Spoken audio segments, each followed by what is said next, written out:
Hello everyone, welcome back to another recent read. So in these videos I share with you the recent books I've read, obviously because it's called recent reads, and tell you about the book, what I thought about it, what I rated it, what I liked about it, what I didn't like about it, and things like that. As always, they're spoiler free, and in case you're only interested in hearing about some particular books, I'll leave timestamps down below for you to go ahead and fast forward to that time to hear about that book. So today is going to be all adult books that kind of fall within the romance genre, and please forgive me as a lot of these I don't physically own because I have ARC's advanced readers copies of them through NetGalley, so I will display a picture right up here for you to see. So the books I will be talking about today are Kiss My Cupcake by Helena Hunting, The Roommate by Rosie Denon, Loathe at First Sight by Suzanne Park, A Rogue of One's Own by Evie Dunmore, and the only physical book I have, The Switch by Beth O'Leary. Let's get into it. So, the first book I want to talk about is Kiss My Cupcake. I have read two other Helena Hunting books before. She has a deep backlist. I would say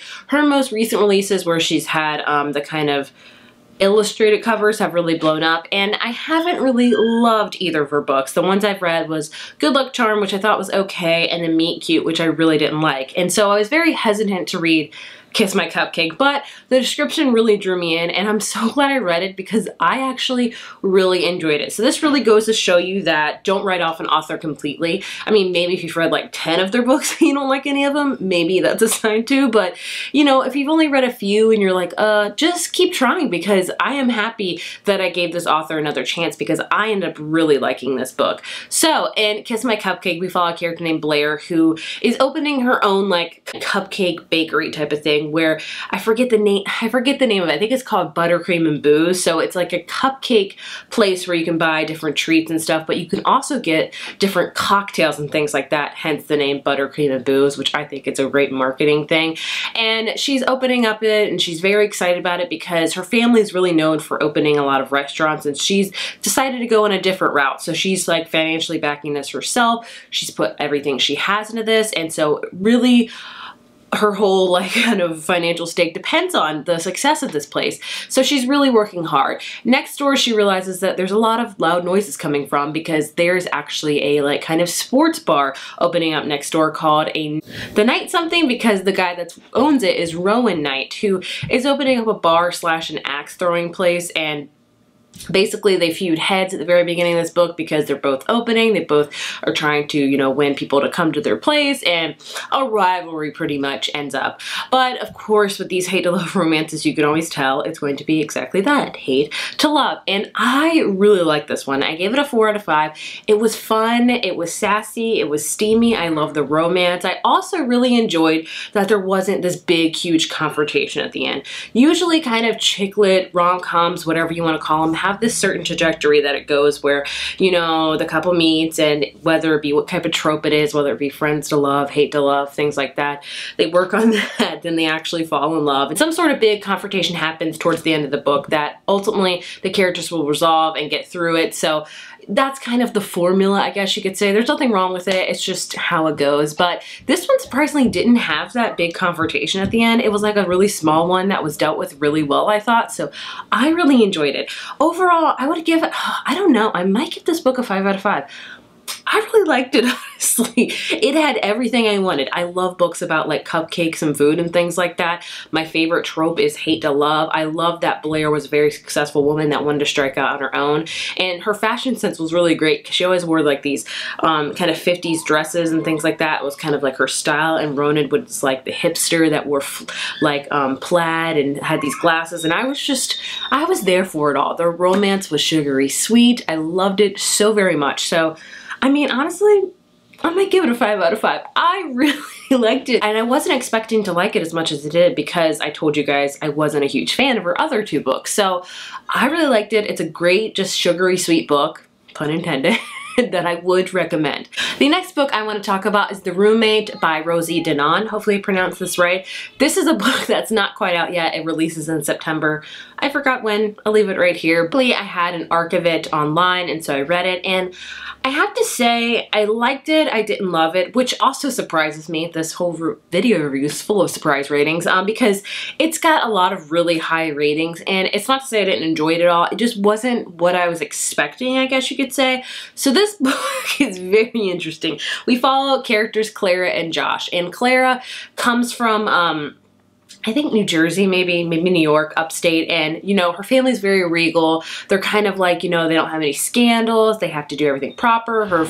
She has lots of brothers that are full of scandals, and so she's always promised her mom like she would be the good child that like follows the order of like society and like do the right things and things like that. And then one day she doesn't. She is basically in love with her best friend. I forget his name, and he lives in California. And so she decides to like drop everything and move to California to finally pursue this guy that she's been in love with for forever. So she does just that. He has a room for her and everything in the house he's living in. But surprise, surprise, when she gets there, he's like, oh, guess what? You can still move in and everything, but my band got an amazing tour, so I'm leaving. Like, what kind of friend does that? Like, when you literally move cross country for someone and then just abandons you, and then on top of that says, oh, yeah, I'm leaving. I'm also subletted my room out, so you're gonna have a brand new roommate that you've never met before that you weren't prepared for. Bye. Like, this should already set like the tone of this guy for you right there. So Clara is obviously like, what?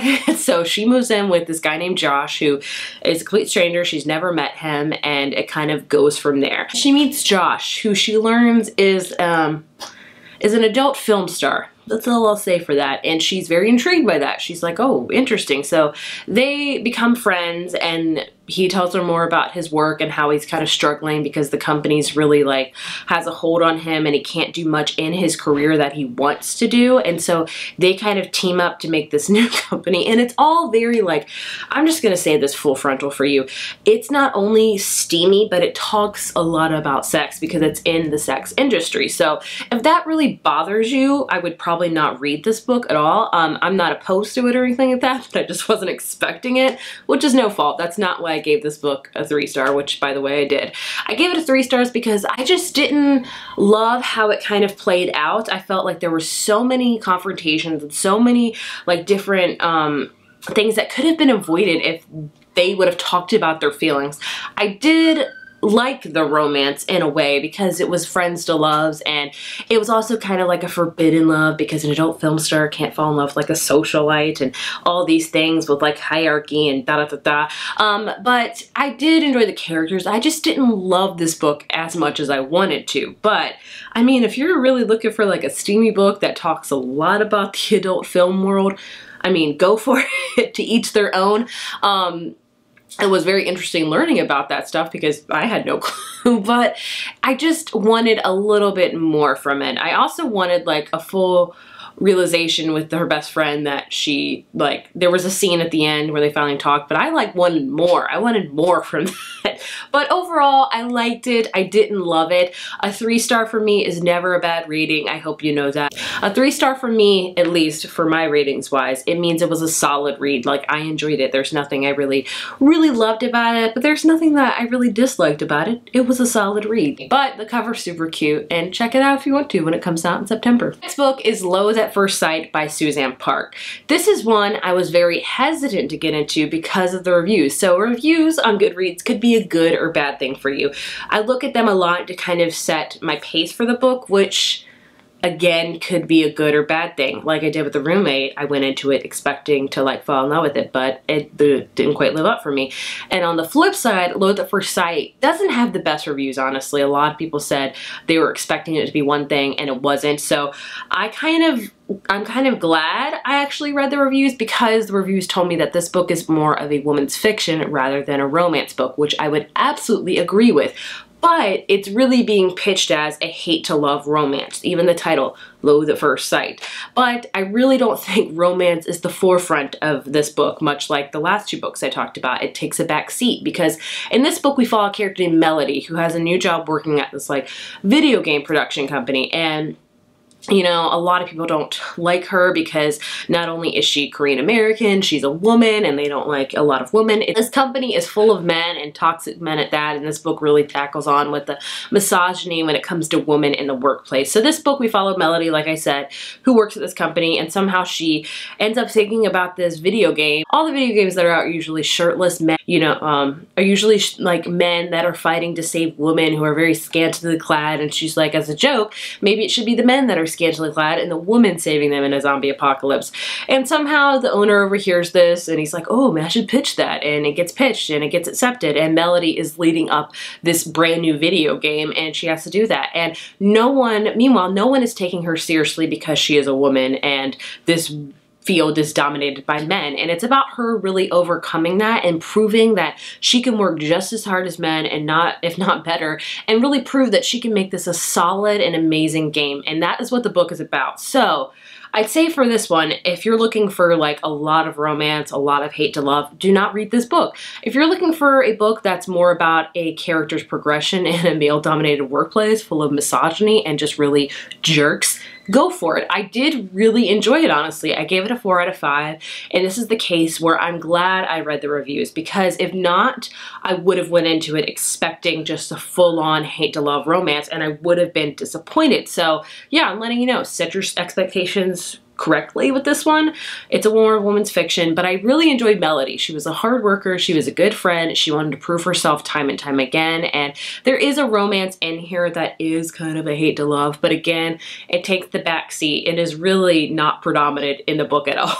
But I enjoyed it a ton, and I really enjoyed learning how a video game is made, and also the crazy deadlines her boss would put her on. Like, it was insanity. Like, I don't even know about video games, but I know the deadlines they were getting. I was like, there's no way. Unless you want to work like a full 24 hours, have fun. But I liked it a lot, but again, as I've said repeatedly, expect more of a character story rather than a romance. So in case you're interested in that, I would recommend checking this one out. And the last book that I don't have a physical copy of is A Rogue of One's Own by Evie Dunmore. This is the second book in the League of Extraordinary Women series. I read the first one actually this year, I want to say. It was called Bringing Down the Duke, and it is a historical romance, and I'm just gonna say, these are my first historical romances ever.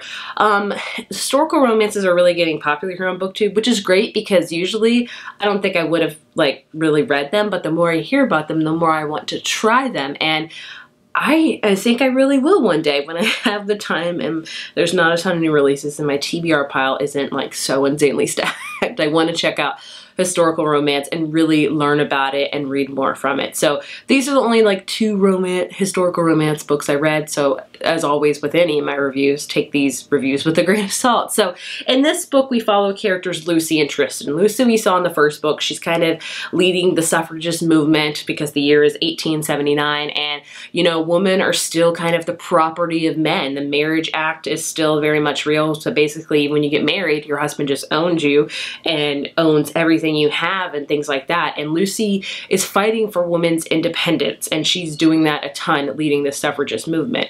Also in this book, we have Tristan Ballantyne, who is kind of this war hero that's kind of a playboy that has always had women and things like that, and him and Lucy have known each other since they were 13, and they've always kind of like had a hate to love relationship going on. They really loathe each other.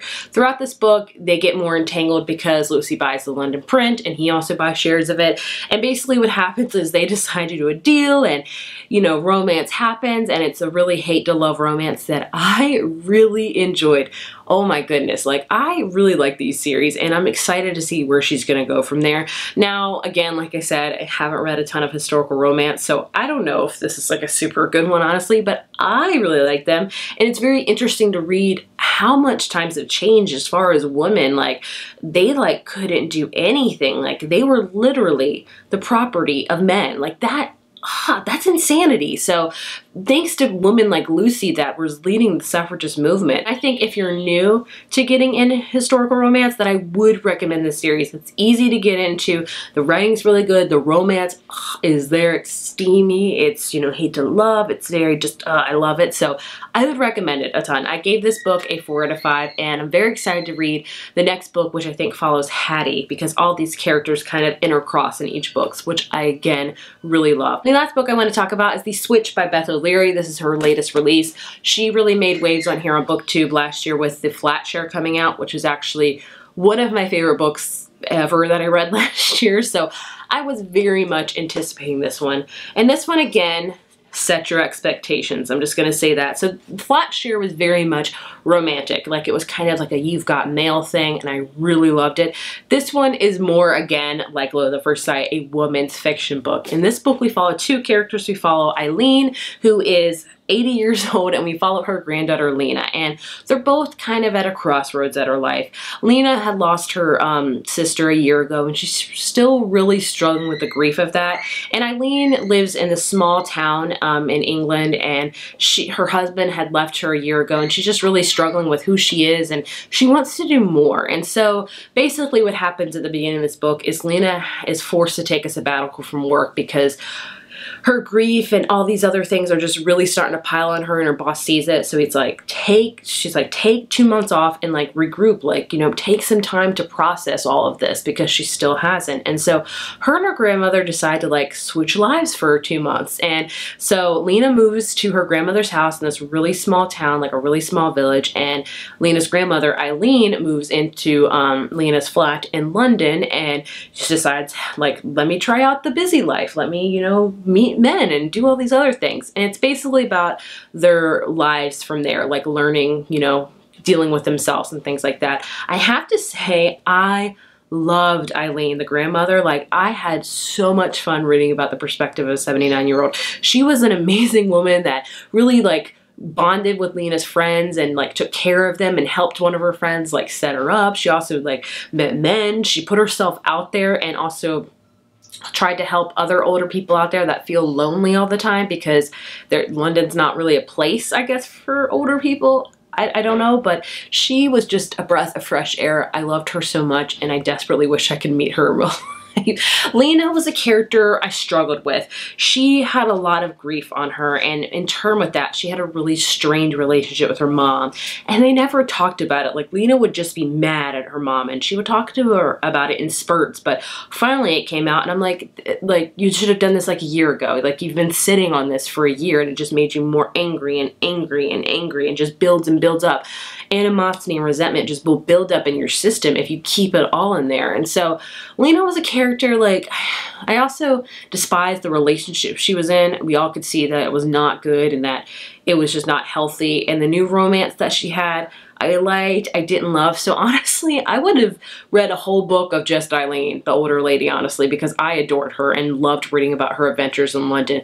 That was fun. Lena was just a character I wasn't super in love with. At the end, of course, it was really nice of how they talked about their grief, and even how their mom, Lena's mom, got involved and finally settled things and found herself. And it was a beautiful book. I'd say if you really love like a slower type of book where it focuses on like a village and like just characters and things like that, which I do honestly really enjoy. But I just want to say, set your expectations straight for that, because it's not a romance book. Romance really isn't a forefront in this. I would say it's more of in the back burner, and it's more predominantly two characters, women's fiction. So I actually really liked it. I did not like it nearly as much as the flat share last year. I gave the flat share a 5 out of 5. I'm giving this one a 4 out of 5. I liked it. I didn't love it. I do enjoy Beth O'Leary's writing, and I will continue to read anything she writes. So there you have it. Those are my thoughts on, I think, 5 books I talked about. I would love to hear your thoughts on them, if you've read any of them, or if not, if you are going to read them or not. Please let me know. As always, thank you so much for watching, and I will see you in my next video.